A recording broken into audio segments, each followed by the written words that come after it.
ఉదయం ఏ అడవుడి లేకుండా ఈజీగా చేసుకునే ఈ బ్రేక్ఫాస్ట్ చాలా రుచిగా చాలా టేస్టీగా అయితే ఉంటుందండి. ఈ బ్రేక్ఫాస్ట్ వచ్చేసి ప్రతి ఒక్కరికి నచ్చుతుంది. అంత టేస్టీగా అయితే ఉంటాయి. ఇంకెందుకు ఫ్రెండ్స్ ఆలస్యం, ఎలా చేయాలో ఏంటో అనేది వీడియోలోకి అయితే వెళ్ళిపోయి చూద్దామా మరి. ఇంకా ముందుగా ఒక మిక్సింగ్ బౌల్ అయితే తీసుకొని అందులోకి ఒక కప్పు బొంబాయి రవ్వ అయితే వేసుకోవాలి. అదే సోజీ రవ్వ, ఉప్మా రవ్వ అంటారు కదండి, ఆ రవ్వ అయితే ఒక కప్పు అయితే వేసుకోవాలి. మనం కప్పు రవ్వ అయితే వేసుకున్నాం కదా, ఇందులోకి కప్పు పాలైతే వేసుకోవాలి. కాచి చల్లార్చిన పాలైతే వేసుకోవాలి.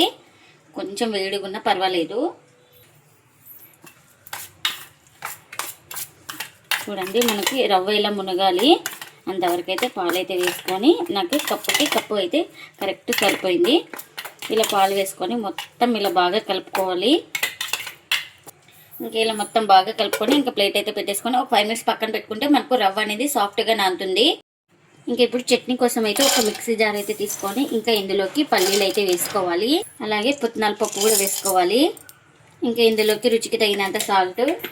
నేను ఇక్కడ మిర్చి ప్లేస్లో కారం అయితే వేస్తున్నానండి. మీరు కావాలంటే మిర్చి కూడా ఫ్రై చేసుకొని వేసుకోవచ్చు. ఇంకా ఇందులోకి పుదీనా కూడా వేసుకుంటున్నా. ఇంకా గ్రైండ్ చేసుకోవడానికి కాస్త వాటర్ కూడా వేసుకోవాలి. ఇంక ఇప్పుడు మూత పెట్టేసుకొని గ్రైండ్ చేసుకోవాలి. ఇంకా గ్రైండ్ చేసుకున్న చట్నీని ఒక మిక్సింగ్ బౌల్ అయితే తీసుకుంటున్నా. ఇంకా ఈ చట్నీకి పోపు కూడా రెడీ అయిపోయిందండి. ఇంకా ఈ చట్నీలోకి అయితే పోపు అయితే వేసుకున్నా. ఇంకా మనకు చట్నీ అయితే రెడీ అయిపోయింది. ఒక 5 మినిట్స్ తర్వాత చూడండి, మనకు రవ్వ కూడా బాగా నానింది కదా. ఇలా మొత్తం ఒకసారి స్పూన్ తోటి ఇలా బాగా కలుపుకొని ఇప్పుడు దీన్ని ఒక మిక్సీ జార్ అయితే తీసుకొని ఇంకా అందులోకి అయితే వేసుకోవాలి. ఇంకా ఇప్పుడు మూత పెట్టుకొని స్మూత్గా గ్రైండ్ చేసుకోవాలి. మనకు అవసరమైతే వాటర్ అయితే వేసుకొని గ్రైండ్ చేసుకోవాలి. ఇంకా ఇలా గ్రైండ్ చేసుకున్న దాన్ని ఒక బౌల్లోకి అయితే తీసుకోవాలి. ఇలా స్మూత్గా గ్రైండ్ చేసుకోవాలి.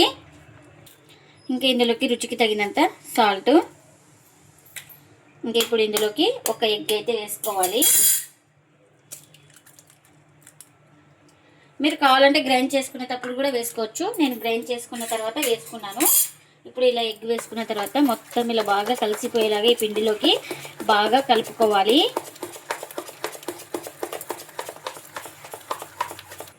ఇంకా మొత్తం ఇలా బాగా కలుపుకున్న తర్వాత మనకు బ్యాటర్ అయితే ఇలా ఉండాలి. చూడండి, ఇక్కడ చూపిస్తున్నాను కదా, ఈ విధంగా అయితే ఉండాలి. ఇంకా ఇక్కడ దోశ పెన్నం కూడా పెట్టుకున్నాను. పెన్నం కూడా హీట్ అయింది.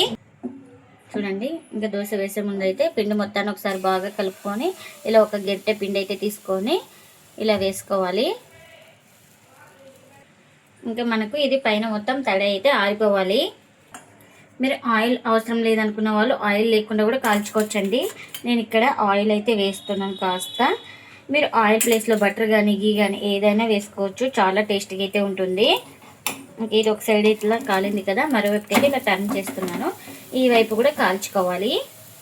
ఇంకా రెండు వైపులు అయితే బాగా కాల్చుకున్నాను. ఇదైతే రెడీ అయిపోయిందండి. ఇలా రెడీ అయిపోయిన దాన్ని ఒక ప్లేట్లోకి అయితే తీసుకోవాలి. ఇంక ఇప్పుడు మరొకటి అయితే చూపిస్తున్నా. ఇలా ఒక గెత్త పిండి అయితే వేసుకొని ఇలా లైట్గా స్ప్రెడ్ చేసుకోవాలి మనకు అవసరమైతే. ఇంకా ఇలా తడి ఆరిన తర్వాత ఇప్పుడు ఆయిల్ అయితే వేసుకుంటున్నా. ఇలా ఆయిల్ వేసుకొని మరోవైపు అయితే టర్న్ చేసుకోవాలి. ఈ వైపు కూడా లైట్ గోల్డెన్ కలర్ వచ్చే వరకు అయితే ఫ్రై చేసుకోవాలి.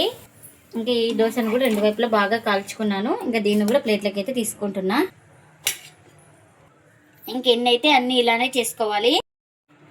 మార్నింగ్ టైంలో ఏమి అడావుడి లేకుండా ఎంతో ఈజీగా చేసుకునే రవ్వ ఎగ్గుతో ఈ దోశలు చాలా రుచిగా చాలా టేస్టీగా అయితే ఉంటాయండి. ఎగ్గు వేయడం వల్ల చాలా స్మూత్గా అయితే ఉంటాయి. మనకు ఈ దోశలు వచ్చేసి ప్రతి ఒక్కరికి నచ్చుతాయండి. అంత టేస్టీగా అయితే ఉంటాయి. చూడండి ఎంత స్మూత్ ఉందో, మనకు స్పాంజీ దోశలాగా ఉంటాయి. చూడండి, 24 అవర్స్ పెట్టినా కూడా చాలా స్పాంజీగా ఉంటుంది ఈ దోశలు అయితే.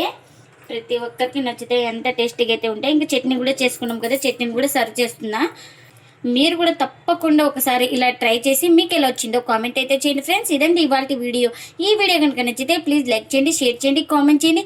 అలాగే లైక్ చేసి సపోర్ట్ చేయండి friends. Thanks for watching. Bye bye.